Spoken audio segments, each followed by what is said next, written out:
காய்கறி நிறையா இருக்கும்போது கீரை நிறையா இருக்கணும். தட்டில் பரிமாறப்படுவது கீரை தான் நிறையா இருக்கணும்.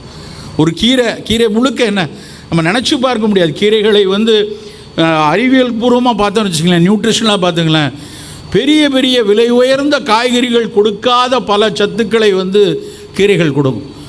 இந்த கீரையில் இருக்கக்கூடிய ஃபோலிக் ஆசிட், கீரையில் இருக்கக்கூடிய செலினியம், மேக்னீஸ், அயன், இந்த கண்டென்ட்டெல்லாம் நீங்கள் நினச்சே பார்க்க முடியாது. ஒரு 20 நாள் கீரையில் அது கிடைக்குது. இப்போ நம்ம ஏன் தினம் ஒரு கீரை, ஏதோ ஒரு பசலைக்கீரையோ, ஏதோ ஒரு முருங்கைக்கீரையோ, அகத்திக்கீரையோ, சிறுகீரையோ, எத்தனை கீரை இருக்குது, பொன்னாங்கண்ணியோ, அப்படியான கீரை நமக்கு ஒரு பிரதானமான உணவாக இருக்கணும்.